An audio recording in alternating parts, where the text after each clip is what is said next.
This is the editing room of a scholar, a professor of philosophy. His name is Huston Smith. For 6 months, Dr. Smith has been doing research on a special project and recording his findings on film. His purpose has been more than usually serious and profound. He's made an attempt to discover America's own moral answers to 16 of the most basic public and private issues that Americans face.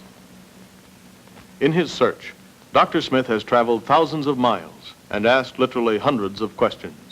He's talked with scholars and statesmen, newspaper editors and economists, philosophers and politicians. Tonight, from these priceless film records of that journey, Dr. Smith has drawn together what he believes are America's best answers to another basic problem of our future. Tonight on The Search for America.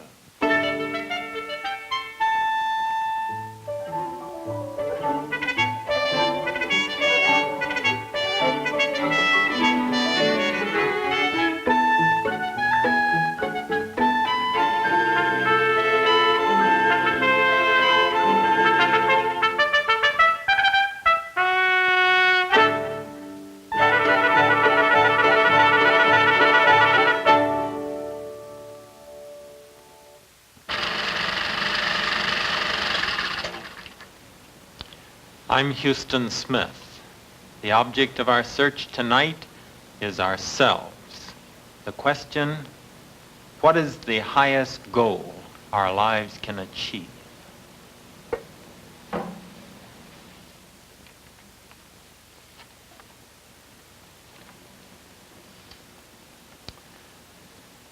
We've had occasion on this search for America to talk a good bit about our nation's objectives in foreign policy, in race, in economics, and in other areas. But what about our personal objectives? Suppose our national policy were to be wildly successful. Suppose perpetual peace and prosperity were to be assured and each American citizen free to pursue his own personal destiny without interruption. Would we know how to proceed? Or would we be like that man who longed for eternity and didn't know what to do with a rainy afternoon? What is the objective of our lives? What do we take to be the highest goal that they can achieve?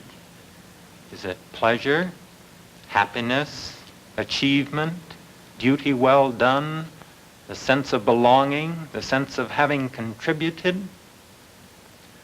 As literature is one of the places where we get the clearest vision of what life might be, the first man I wanted to talk to about this question was a man of letters, and I knew which one I wanted. He is Mark Van Doren, who for the past 30 years has been teaching at Columbia University in New York City. I wanted him not only because he is himself a Pulitzer Prize-winning poet, but because he enjoys, I found, a unique distinction. The distinction that under him, more perhaps than under any other teacher in America, students have found themselves. So one morning, I made my way to where Mr. Van Doren has been living for the past 20 years, in his apartment at 393 Bleecker Street in the heart of New York City's Greenwich Village. Mr. Van Doren, I've heard you say that man has a duty to be happy. Do you think a man can be happy today without shutting his eyes to the fear and danger and tragedy that surrounds him? It's never been easy to be happy, and it isn't now. It's the hardest thing to be happy, but it's a duty. I mean by that such a simple thing as that we like people who are happy. We don't like people who are unhappy. Nobody wants an unhappy person around. We want children to be happy. We actually get angry at them if they're not. But happiness, seriously considered, is the achievement only of very distinguished people. Only very distinguished people know anything about happiness. And this achievement doesn't require any compromise with realism. You don't have to escape into any sort of fantasy in order to have it? Oh, no, I certainly don't mean fantasy. The happy people are the people who know everything about all the reasons that exist why they should not be happy, but they are nevertheless. It's like the power to believe. Only a great person can believe. Ordinary people can't believe anything. They haven't got the vitality to believe anything. Neither have they the vitality to be happy. You speak of the bad world around us. It's bad partly because it's full of unhappy people. Is it possible that happiness perhaps is a cheap goal?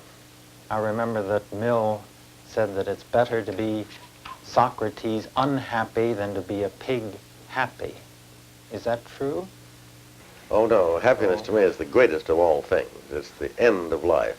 It's the reward of virtue. It's what we live for.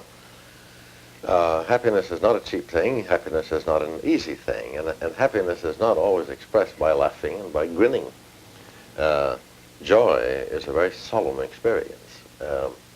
We weep with pleasure. We weep with happiness. Why do we do that? It's because it's something almost too great, I should say, to contain. Happiness is not the same thing as gladness. It's not the same thing as being glad. Happiness is not the same thing as being lucky. Very unlucky people can be happy.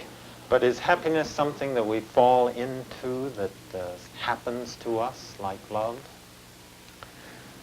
To a certain extent, that's true. Some people have a genius for being happy, and others don't seem to have it. Is there anything we can do about it? Anything we can do to achieve it, or at least more of it? Well, I think education makes people happy. When I see a person who says he's educated and yet is unhappy, I doubt that he was educated. There, the art of their happiness becomes a kind of art. I've already said that I believe the greatest happiness that we find is in the use of our mind. Think of what it is to be able to read a good book. We can be very sorry for people who can't read good books, either because they can't read at all, and are therefore slaves. In our society, the illiterate person is surely the slave, either for that reason or because they're restless, they're nervous, they are thinking only about themselves and can't give themselves to the wonderful experience of reading, in which you participate in other people's lives and learn about how great men can be. Is there anything at all to the saying that ignorance is bliss? How did this get started? Well, you know where it came from. I don't think I do.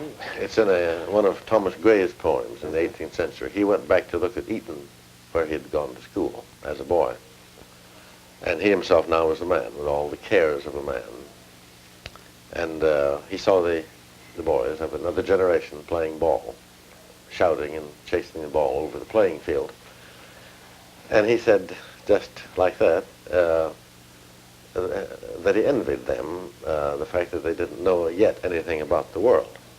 But I would say that he could very well have been happier than they was, partly because he could think that. He was thinking about something that was utterly foreign to them. There's a wonderful moment in Shaw's Back to Methuselah when one of the ancients, who by some accident have stumbled upon a way to live thousands of years instead of 70. One of Shaw's convictions was that we don't live long enough. About the time anyone begins to have a little sense, he has to die. Well, these ancients, by a freak of biology, have not died, and here some of them are several thousand years old, and they're wandering around one day, some of them bald-headed, gray, not very interesting to look at, and one of them gets in the way of a very young man who's running around, maybe playing a game. And the young man is a little impatient because this old ancient is there. The ancient finally steps aside. And the young man says something to show that he pities the ancient because he doesn't have a good time.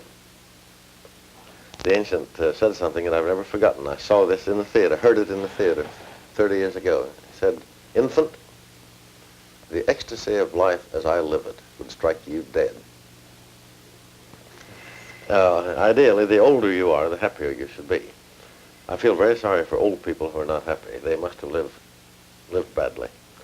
They should be able to have a very good time in their minds. Is there anything that you would add to pleasures of the mind as being pretty important ingredients for happiness? Well, the one thing that I think of offhand is not different. I'm not sure that anything gives me personally more pleasure than a good conversation, such as you and I are having today. I'm enjoying this very much. Likewise.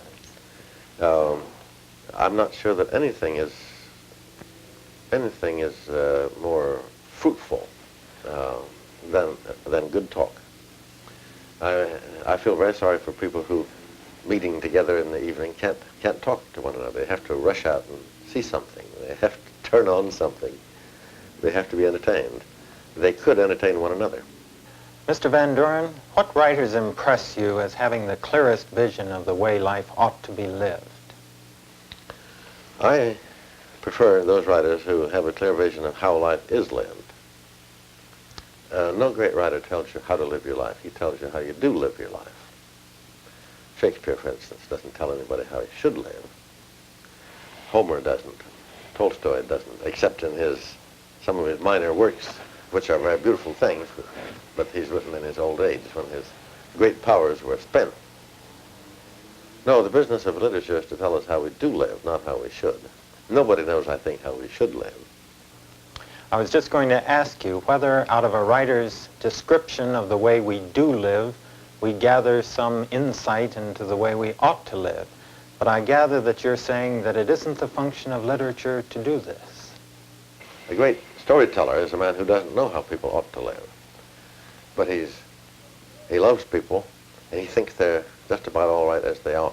And there are all kinds of them, and so he represents them, good and bad. He even loves bad people, the way God does. I'm serious about this. It's enough, it seems to me, for us to know what life is and can be, has been, maybe. Not what it should be. We all distrust literature which is didactic, don't we? Which is trying to put over something on us. One very interesting way to look at Shakespeare, who to me is, by all odds, the greatest of all men who ever lived, is to ask you, one way to appreciate his greatness is to ask where he wanted the world to go. He didn't want it to go anywhere. He wanted it to stay right here and be the wonderful thing that it is, full of Hamlet and Lear, Rosalind. And you would share this perspective. It's enough for you that people are what they are. It's enough for me that the world is what it is. Is what it is. It's a terrible world, and I love it. If literature provides one angle of vision on the good life, religion provides the other important one. And so, from a great teacher of literature, I turned to a great theologian.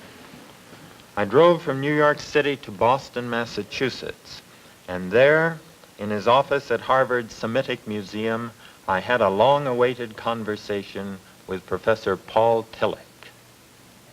Dr. Tillich, what is the highest good that man's life can achieve? To become real what he is potential. Well, to bring into reality the powers which are given to him. is it obvious what we mean by the realization of our potentialities? And does this mean the same thing for all people? I believe that every human being has something, even often very hiddenly in the corner of his soul, which is sacred to him. I never have found a human being to whom nothing is sacred, even if it is the cynical desire to have nothing sacred. Then this desire is sacred to him. So you cannot escape what I call ultimate concern. The only question is, which concrete thing is the bearer of his ultimate concern? And there all the differences of religion and what we call today quasi-religion as political systems occur. The ultimate concerns are different. And here I make the difference between the authentic and unauthentic expressions of it, those which are really genuinely born out of an ultimate concern, and those who are only taken and have lost any power over the man. And I make another distinction, which is perhaps more profound in this respect, namely the distinction between the divine and the demonic forms of ultimate concern. What makes an ultimate concern demonic? The destructive character, and perhaps I could go even more sharply to your point, saying if it is against justice and truth. And it was very interesting to observe when I observed the development towards Nazism in the 20s, before I was thrown out, how they started with the destruction of justice against everybody else, except against their own movement, and with truth. Truth is what must be said in order to keep the ruling group in power, namely themselves. It would seem then that whatever else human fulfillment involves, it must at least conform to the structures of justice and truth. And truth. Yes. We've been talking about human fulfillment. Why do we fall so far short of it? We fall away from what we could be, namely united in love through justice and truth, because we want to draw the whole world into ourselves and our finite reality. And this is the old doctrine of the paradise story. You will be like God. That's the temptation. Do you think that all the meaning our lives may have is to be found within our present lifespan? What I'm asking, I suppose, is whether there's life after death. Yes, and I would add, you also asked whether there was life before birth. I suppose I am. And implying these two this, things yes. always should seen together. Yes. Now you know that in the Indian theology for many centuries, perhaps millennia, this doctrine of the reincarnation in different forms through the whole process of time is one of the central tenets of this religion. We don't have that in Christianity. I myself am doubtful how to deal with it. We cannot say that the life process of a child which died before it became 1 year old, or a feeble-minded, or even a man who comes out of bad surroundings and never found much of the actualization of his life, is now finished in eternity. You say we cannot say We cannot say that. I really feel there is a kind of gap in Christian thinking. In Roman Catholicism, there is a doctrine of the purgatory, which does in some way a similar thing. Yes. But in Protestantism, this has never been taken very seriously. And so I am now in a difficult situation with your question, but I can only tell you that I see the lack of an answer to this question in Protestant Christianity. This is my first answer to it. I simply must confess something of ignorance about this. Cannot simply accept the Indian doctrine, I cannot accept the Catholic doctrine, but I cannot retire to the traditional Protestant doctrine. So here we are before a problem, and it's my hope that in the encounter of religion, perhaps Christianity will do what it did once, when it encountered the Oriental religions, which existed in the Roman Empire, and the Greek religion, the Greek philosophy, taking in a lot of it. Perhaps we can take in something from India just on this point. Very good. Let me now come back to this idea of reconciliation or acceptance. It's a key notion in your idea of human fulfillment. What does it involve? Everybody has a hidden hostility against his own being. We are hostile against other human beings, even if we believe we love them. We are hostile towards the ground of our being. We are afraid of the inner judgment, which is connected with the principle of justice and love. And so we need this kind of reconciliation. Now the main impediment against the feeling of reconciliation is that we feel judged, that we feel rejected, condemned, or however you express it. And therefore, the first and basic step in the process of reconciliation is that we get the feeling we are accepted.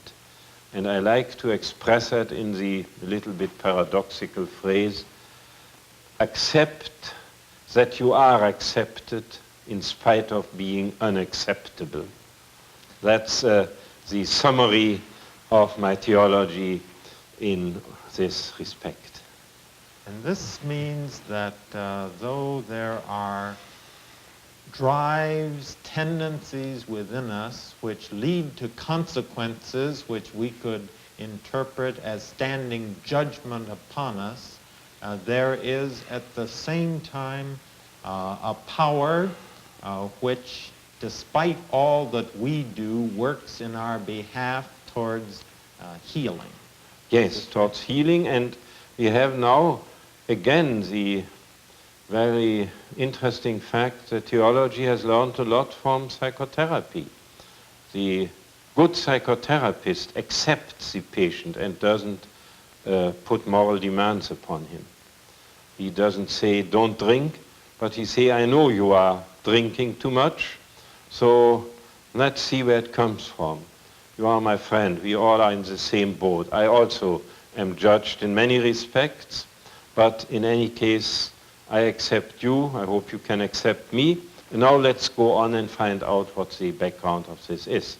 Now this kind of medicine has taught the ministers of today quite a lot, namely that they shall do what they always speak of, namely the good news. The good news is not that one shall be good, but the good news is that one can be good although one is not good.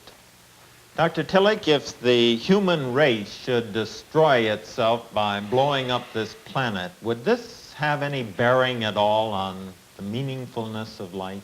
I'm very glad you bring this question out of the mere individualistic discussion we had up to this moment to the society and to history. My answer to your question is definitively no. The meaning of history doesn't lie in any imagined future in history itself, but it lies in what is created in every moment of the historical process and has its fulfillment in eternity, and eternity is something else than endless time. Here and now, history fulfills itself. For instance, in our talks in this moment. This is history, and this is the beginning and the end also of this moment of history. But to think if history goes on a few thousand years longer, that then the meaning of history is more obvious is fantastic in my mind. I believe that if history is not fulfilled in every moment, it's not fulfilled at all. I want to read to you one of your sentences. You say that all is vanity, yet through this vanity eternity shines through to us. What does this mean? This means even if we are in the feeling that life has not much meaning, we spoke about that Yes. just a moment Yes. ago, that if we take this question of meaning seriously, then in the very seriousness of our question, the ultimate meaning is still present. That we can say, why do you take this so seriously? Because this is for what I am here. This is my question of to be or not to be. This is the question of life and death for me. And even if I know no answer, if I don't know any answer whatsoever, the seriousness of my question is the manifestation that I still have my ultimate concern and have the meaning of my life. If there really were no meaning, it would be impossible to take the question of whether there is seriousness. Exactly. Every question presupposes an answer which already has been received. Out of an answer you ask questions. And then you get perhaps more answers, perhaps not. But this answer which is preceding the question is that element of meaning which shines through the vanity vanitatum.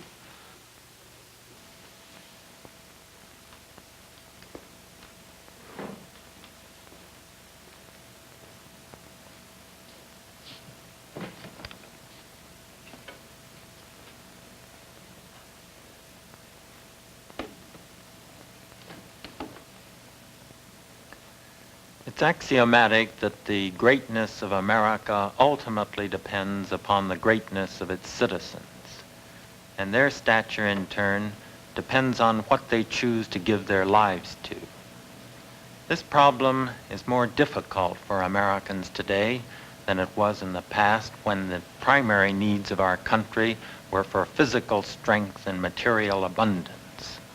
For the calls of the body are clear and compelling, whereas those of the spirit are usually soft and distant.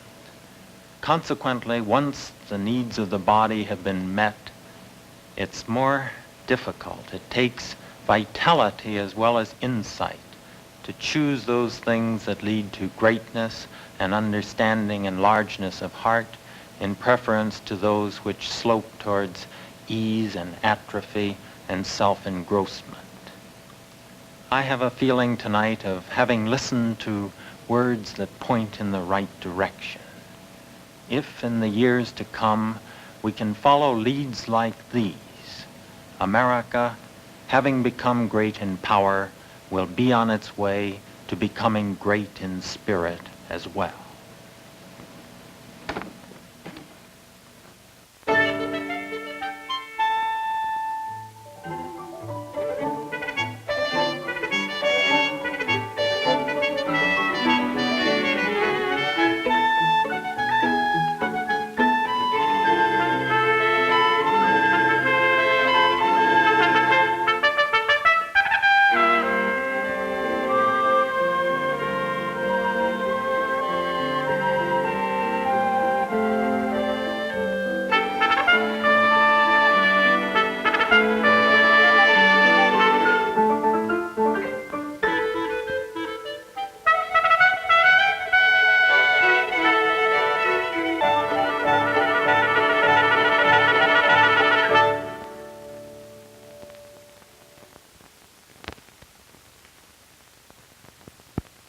This is National Educational Television.